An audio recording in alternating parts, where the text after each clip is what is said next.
Seigneur, nous sommes encore heureux d'être avec vous aujourd'hui et nous allons lire ensemble. Je vous invite à lire avec moi dans Matthieu chapitre 10, versets 1 à 5. Matthieu chapitre 10, versets 1 à 5. Nous lisons.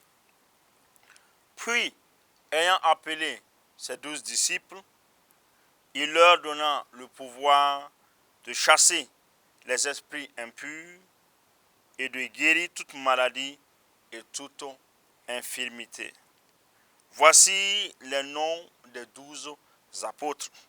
Le premier, Simon, appelé Pierre, et André son frère, Jacques, fils de Zébédée, et Jean, son frère, Philippe et Barthélemy, Thomas et Matthieu le publicain, Jacques, fils d'Alphée, et Thaddée, Simon le Cananite, et Judas l'Iscariote, celui qui livra Jésus.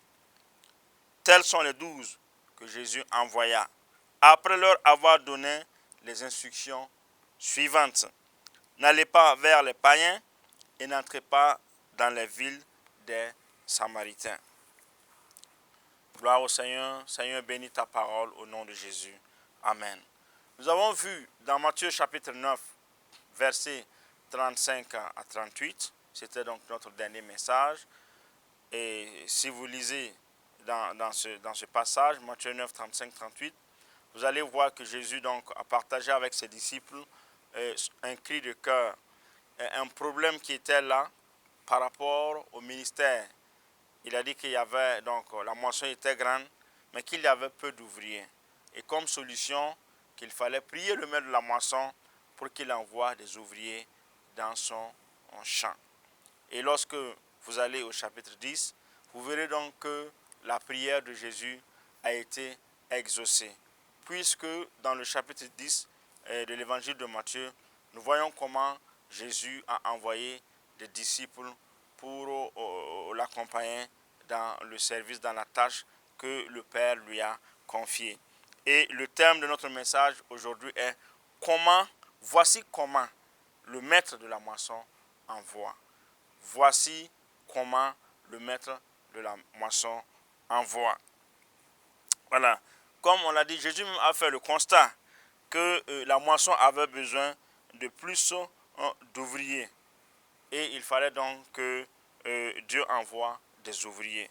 Et de chapitre 10, verset 1 à 5, nous voyons comment la procédure, les étapes dans lesquelles, les étapes qui nous permettent de savoir comment le maître appelle. Au chapitre 10, verset 1, nous découvrons la première manière, ce qu'il faut d'abord pour découvrir la manière dont le Père envoie dans la mission. Et il y a donc 4 étapes que nous allons découvrir. Il faut d'abord qu'il y ait l'appel, ça c'est la première étape. Donc pour que les ouvriers puissent travailler dans la moisson, il faut d'abord qu'ils soient appelés, ça c'est la première vérité. Deuxième vérité, il faut qu'ils soient équipés. Et troisième vérité, il faut qu'ils soient envoyés.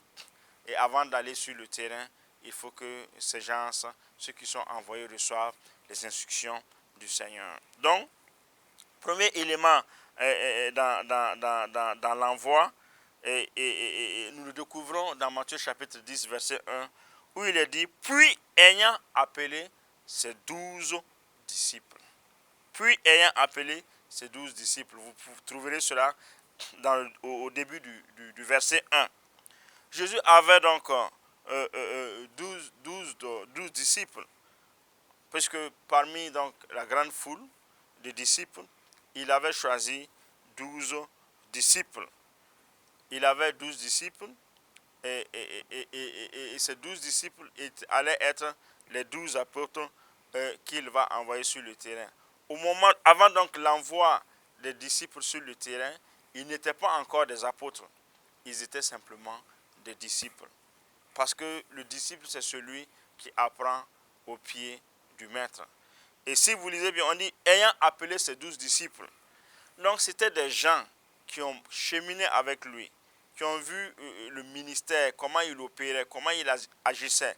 des gens qui ont appris à ses côtés le cœur du Père pour la foule, pour ceux qui sont dans le besoin spirituel.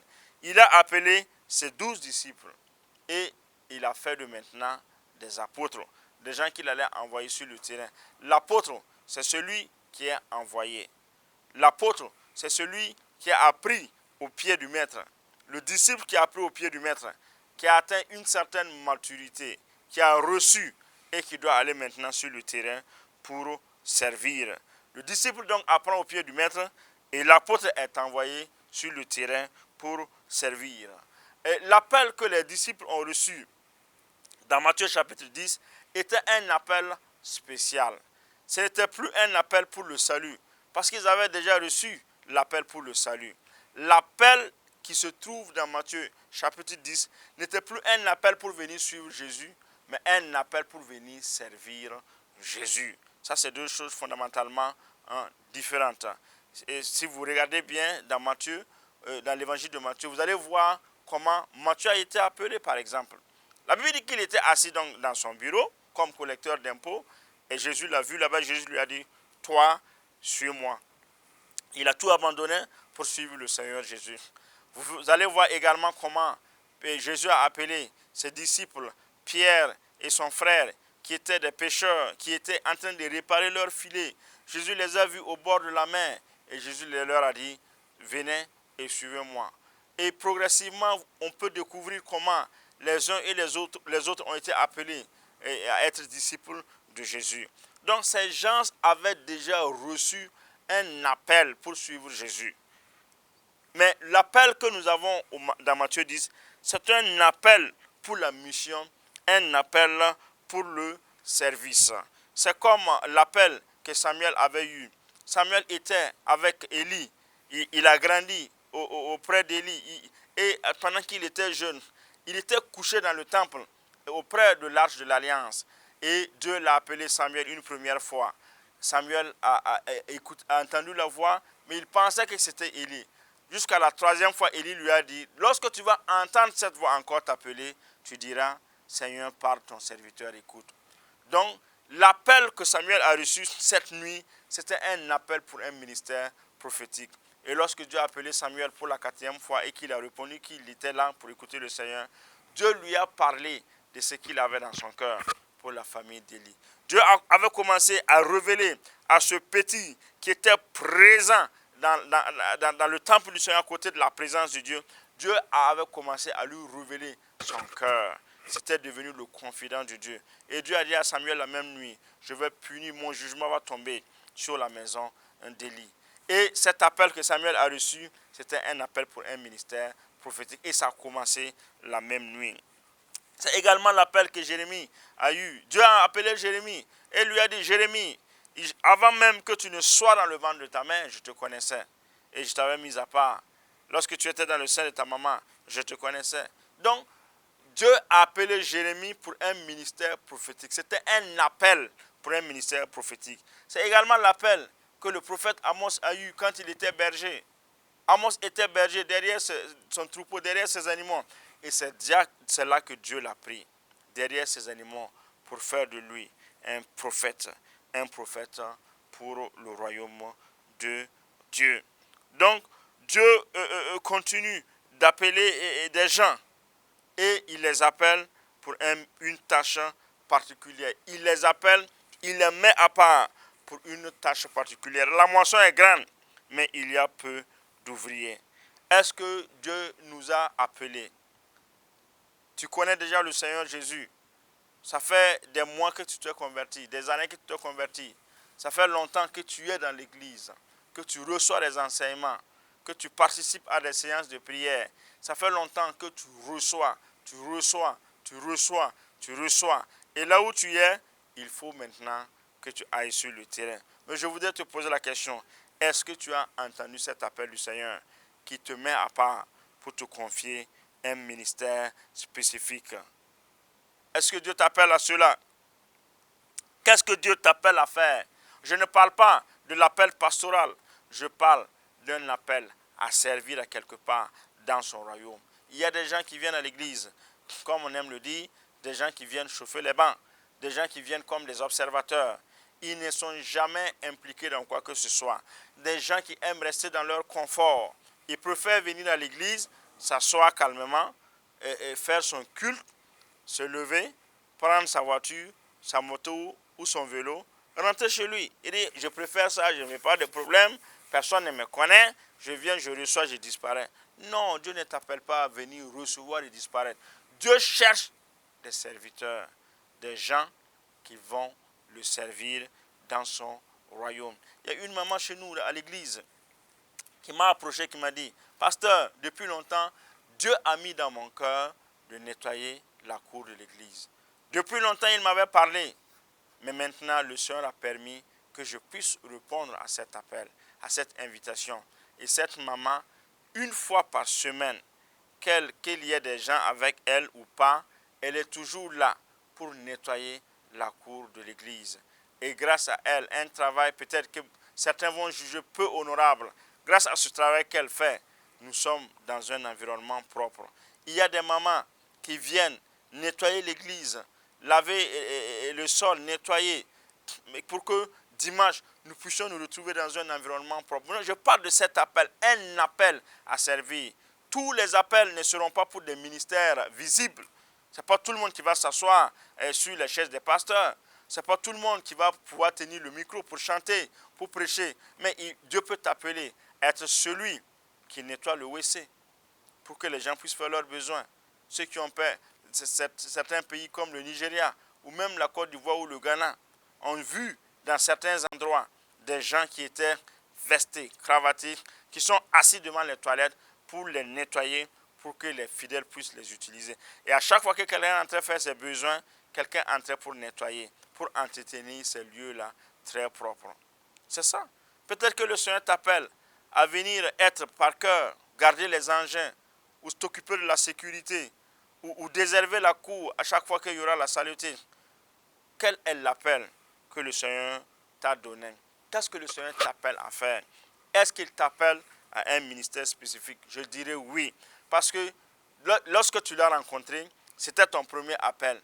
Le deuxième appel, c'est celui qui consiste à le servir. Et tous ceux qui sont passés par la nouvelle naissance se mettent au service de leur maître parce que c'est l'heure de la moisson. Dieu nous appelle à travailler avant le retour de son Fils. Qu'est-ce que tu attends pour répondre à ton appel? Deuxième élément, quand Dieu appelle, il l'équipe. Quand vous lisez toujours dans Matthieu chapitre 10, verset 1, la suite dit, il leur donna le pouvoir de chasser les esprits impurs et de guérir toute maladie et toute infirmité. Quand Dieu appelle, il l'équipe. Ici, Jésus donne la capacité à ses disciples d'être efficaces dans leur appel. Ce pouvoir que les disciples ont reçu ne venait pas d'eux-mêmes. C'est un pouvoir que Jésus leur a donné. On ne nous précise pas comment il a communiqué donc ce pouvoir à ses disciples. Mais la Bible dit clairement qu'il a donné le pouvoir à ses disciples d'opérer comme lui. Avant que les disciples n'entrent dans ce ministère pour opérer dans le surnaturel, Jésus déjà le faisait. Il guérissait les malades, il ressuscitait les morts, il prêchait la bonne nouvelle. Et Jésus, à son tour, donne la même capacité à ses disciples pour opérer. Quand Dieu appelle, Dieu ne peut pas t'appeler à le servir sans te donner les moyens pour que tu le serves. Ce n'est pas possible. Ce n'est pas possible. Dieu, quand il nous appelle, il nous équipe. Il nous équipe. Jésus lui-même a été équipé avant de commencer son ministère. Quand il a été baptisé dans le Jourdain par Jean-Baptiste, la Bible dit que lorsqu'il est sorti de l'eau, le Saint-Esprit est descendu sur lui sous la forme d'une colombe. Et Dieu lui-même a confirmé que c'était son Fils. Et ce même Jésus est allé dans le désert, toujours conduit par le Saint-Esprit. Et après 40 jours, il a quitté le désert, revêtu de la puissance du Saint-Esprit. C'est après avoir été équipé qu'il a commencé son ministère en prêchant la bonne nouvelle et en guérissant les malades.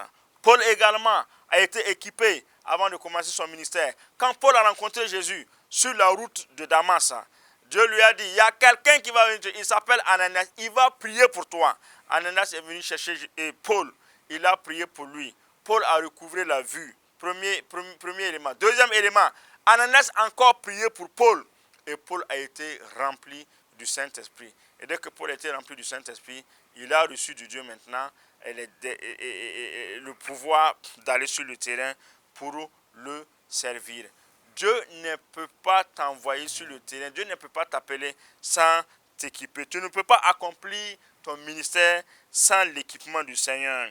Dans cet équipement, Dieu peut te donner la passion pour quelque chose. La passion, par exemple, pour t'occuper des enfants. La passion pour chanter. La passion pour évangéliser. La passion pour prêcher, pour enseigner. La passion pour servir dans son royaume.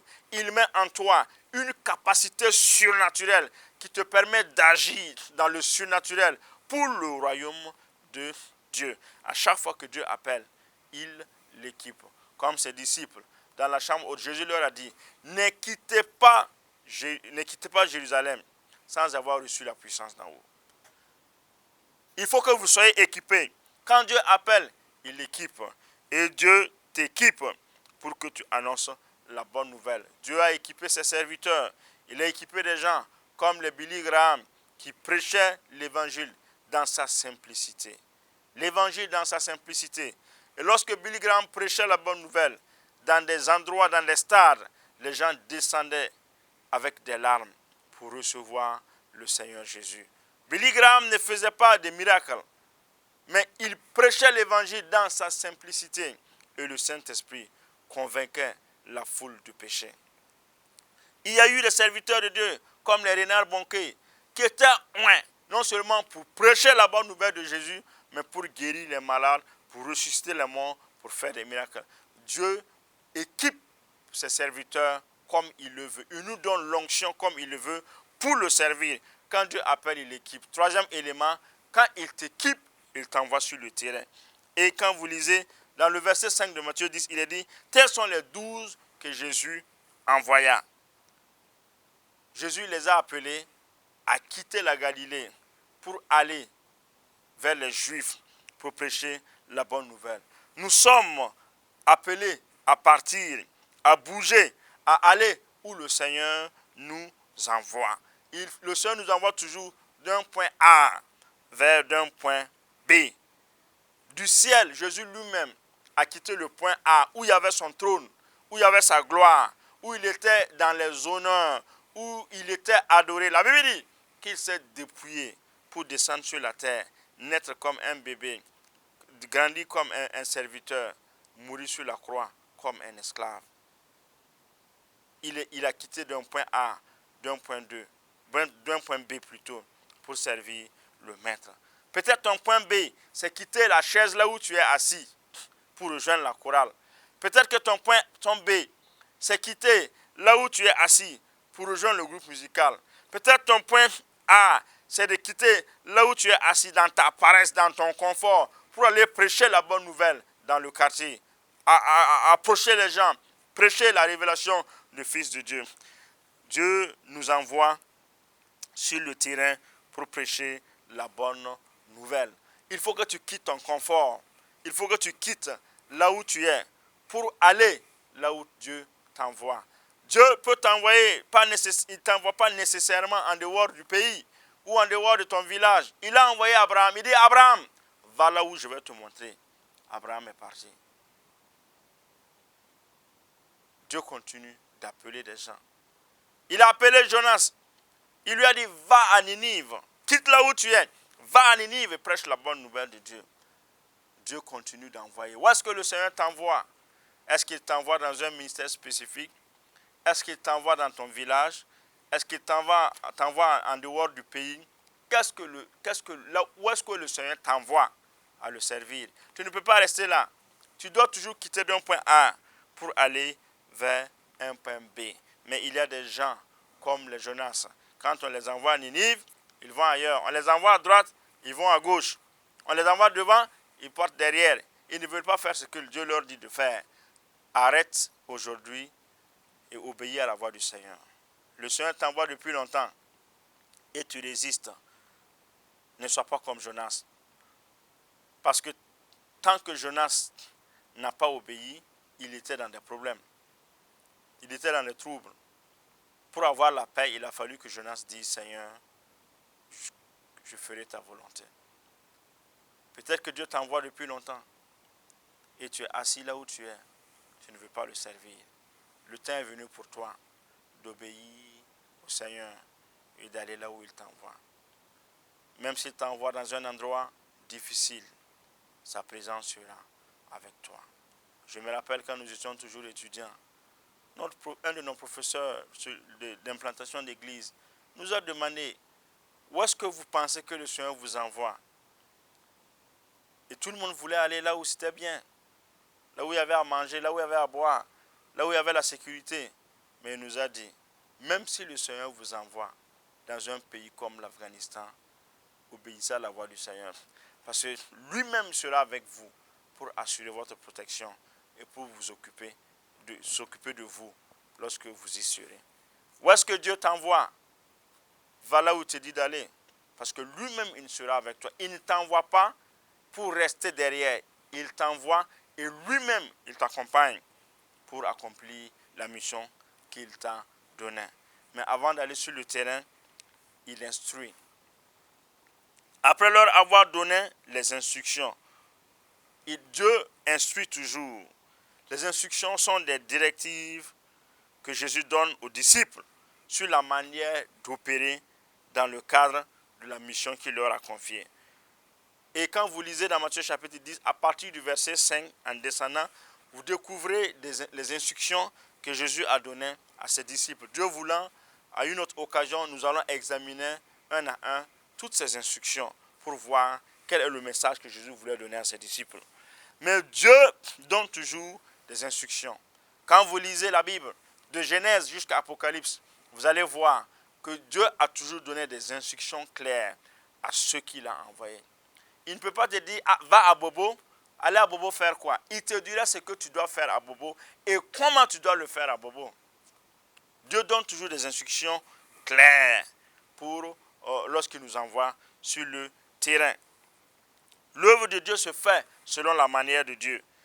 Si tu le fais sans ces instructions, tu vas peut-être penser le servir, mais tu ne vas pas le servir à la manière dont lui-même il le veut. Ce sont ces instructions qui te permettront d'éviter les pièges. Ce sont ces instructions qui te permettent d'éviter les problèmes. Ce sont ces instructions qui vont te donner la victoire pour que tu retournes faire le compte rendu sur tout ce qui s'est passé au cours de cette mission. Si tu obéis à ces instructions, tu vas sortir victorieux. Si tu obéis, tu vas sortir victorieux.